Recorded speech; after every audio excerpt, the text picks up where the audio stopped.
আমরা এখানে একটা উদাহরণ দেখতে পাচ্ছি। উদাহরণটা যদি এখানে দেখতে পাচ্ছ 8/5, তারপর 7/12 বা 11/16, 1/24 ভগ্নাংশগুলোর মানে ঊর্ধ্বক্রম অনুসারে সাজাবে, মানে তুলনা করতে হবে, তুলনা করে আমাদের সাজাতে হবে। তো এখানে যে সমাধান যে প্রদত্ত ভগ্নাংশগুলোর হর যদি দেখো, এই হর 8, 12, 16, 24, এগুলো যদি লসাগু তৈরি করি 8, 12, 16, 24, লসাগু 48। তোমরা জানো লসাগু কেমন তৈরি করতে হয়, তোমরা অবশ্যই জানো। 8 তোমরা একটা রাফ খাতায় লসাগু তৈরি করে নেবে, এখানে একবার লিখে দেওয়া হয়েছে, তোমরা তৈরি করে নেবে কেমনে, 2 দিয়ে 4, 6, 8, 24।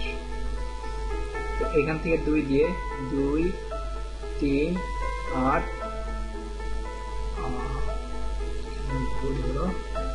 2, 3, 4, 12। ঠিক আবার যদি 2 দিয়ে করো 1, 3, 2, 6। এখানে ভুল হয়ে গেছিল, এটা আসলে 24 হবে না, এটা হবে এখানে 12, এখানে 12, এখানে হবে 6, এটা হবে না, এখানে হবে 6, এটা হবে না, এখানে হবে 3। তো আমার থাকলো 3, 3 থাকলো, এখানে আমার 3 দিয়ে আবার যাবে আমাদের 3, 1, 1, 2, 1। আর লসাগু দেখা কথা 2, 2 গুণে 4, 4 দুগুণে 8, 3 × 24, 24 দুগুণে 48, এগুলো দিয়ে 48 বছর লসাগু বের করবো। এখন লসাগু বের করে আমাদের মান অনুযায়ী ক্রমান্বয়ে আমাদেরকে সাজাতে হবে, ছোট থেকে বড় সাজাতে হবে।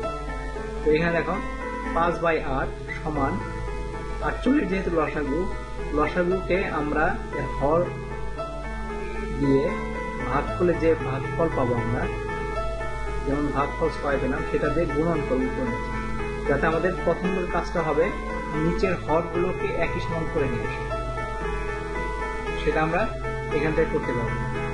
তো যেটা ভাগফল আসবে সেই ভাগফল দিয়ে উপরে নিচে আমরা গুণন করে নেব। উপরে নিচে এক সংখ্যাতে গুণন করা মানে হচ্ছে ওই সংখ্যায় আগের সমতুল আরেকটা সংখ্যা তৈরি করা, তো সমান আরেকটা সংখ্যা তৈরি করা। তো দেখো এখান থেকে 5, 6, 30, 6, 48 হয়ে যেটা আমাদের ছিল 48 হয়ে গেল। মানে সবগুলো এভাবেই। আবার এখানে 12 আছে হর, 12 দিয়ে 48কে ভাগ দিব, যে ভাগফল আসবে সেই ভাগফল দিয়ে উপর নিচে 2 জায়গায় আমরা গুণন করব। তাহলে উপর নিচে 12 দিয়ে 48 করলে 4 × 48, 4 দিয়ে গুণন করছি, 4 দিয়ে গুণন, 4 দিয়ে গুণন করলে 28, 48। তারপর ঠিক একইভাবে 16 দিয়ে 48 গুণন করব, ভাগ করব, যে ফলটা আসবে সেটা উপর নিচে দুইটাই আমরা গুণন করব, 33, 48। তারপর 1/24 আছে, এটাও ঠিক 24, 48 দুইবার যায়, 2 দিয়ে উপরে গুণন, নিচেও গুণন করব। গুণন করলে সংখ্যার মান পরিবর্তন হবে না, মানে সংখ্যার যে মান থাকবে সেটা পরিবর্তন হবে না, কিন্তু অন্য আরেকটা সংখ্যা হবে, সমতুল আরেকটা সংখ্যা, একই সমান আরেকটা সংখ্যা তৈরি করা যায় একই নাম্বার দিয়ে উপরে নিচে গুণ করলে। তো 2/48। এখন আমরা জানি যদি হরগুলো, আমাদের ফর্মুলা আমরা একটা শিখেছি, যদি হর সবগুলোর হর সমান হয়, এখন আমাদের সংখ্যা হয়ে গেলো 48, আর এই একটা ভগ্নাংশ, একটা সমতুল ভগ্নাংশ, একটা সমতুল ভগ্নাংশ, এই একটা সমতুল ভগ্নাংশ, এগুলোর সমতুল একটা ভগ্নাংশ বেরিয়ে আসে। তো এইখানে আমরা যেটা দেখব সেটা হচ্ছে, আর যেহেতু হর সবই সমান, তো লবগুলোর মধ্যে যেটা সবচেয়ে বড় সেটা আগে আসবে, সেটা বড় সংখ্যা। তারপরে ক্রমান্বয়ে যেরকম আমরা পূর্ণ সংখ্যাকে আমরা ক্রমান্বয়ে সাজাই সেভাবে থাকবে। এখান থেকে আমরা দেখি আমাদের লবগুলো আছে আমাদের 2, 33, 28, 30। এর মধ্যে 2 সবচেয়ে ছোট, তার চেয়ে বড় 28, তার চেয়ে বড় 30, তার চেয়ে বড় 33। তো আমাদের ভগ্নাংশের মানের ঊর্ধ্বক্রম অনুসারে সাজাবে। ঊর্ধ্বক্রম অনুসারে মানে ছোট থেকে বড় সাজাতে হবে, ঊর্ধ্বমুখী সাজাতে হবে। তার মানে আমরা সাজাতে পারি 2/48 সবচেয়ে ছোট, তার চাইতে বড় হচ্ছে 28/48, তার চেয়ে বড় 30/48, তার চেয়ে 4/48। অর্থাৎ এখন যদি আমরা দেখো এটা দিয়ে এটাকে ভেঙে ফেলতে পারি, 2 কেটে গেলে 1, আর 48কে 24 দুগুণে 48, 1/24।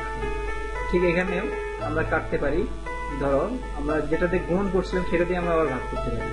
ধরো এখানে 4 দিয়ে ভাগ করছিলাম, 4 × 7 = 28, এখানে হবে 4 × 48, 7/12। আর এইটা সমান সমান অথবা আমরা এখান থেকে দেখে নিতে পারি যেটা আছে এটা সমান, এটা সমতুল ভগ্নাংশ। সমতুল ভগ্নাংশ মানে সে যেটা আগেকার ভ্যালু আছিল সেই ভ্যালুটা আমরা বসে দিতে হবে। অতএব ঊর্ধ্বক্রম অনুসারে সাজিয়ে পাই 1/24, 7/12, 5/8, 11/16। এটাই হচ্ছে উত্তর। ঠিক এরকম যদি কেউ কোনো অঙ্ক আসে যে ভগ্নাংশের ঊর্ধ্বক্রম অনুসারে সাজাও বা ছোট থেকে বড়র দিকে সাজাও বা বড় থেকে ছোটর দিকে সাজাও, তো এটা ছোট থেকে বড়র দিকে সাজাইছ, বড় থেকে ছোটর দিকে সাজাবা, বড়টা তখন উল্টে যাবে। তোমার প্রথম যে কাজটা হবে, যদি হর সবগুলো এক না থাকে তাহলে সেটাকে এক হর নিয়ে আসে, একই রকম হরে নিয়ে আসে। সেটা করতে হলে নিচের সব হরগুলো লসাগু বের করবে। লসাগু বের করে সেই লসাগুকে এটা যে এক একটা সংখ্যার হর দিয়ে ভাগ করে যে ভাগফল আসবে সেটা দিয়ে উপর নিচে গুণন করে তার একটা সমতুল ভগ্নাংশ বের করবা, যেটা হর ওই লসাগু সমান হবে। সবসময় এইভাবে সবগুলো সংখ্যায় যখন হর এক হয়ে যাবে তখন উপরের মানগুলোকে যদি তুমি ছোটভাবে সাজিয়ে দাও তাহলে তুমি পেয়ে যাবে ছোট বা বড় যেভাবে প্রশ্ন যেভাবে দাও সেভাবে সাজালেই তোমরা ভগ্নাংশের ক্রম অনুসারে সাজাতে হবে।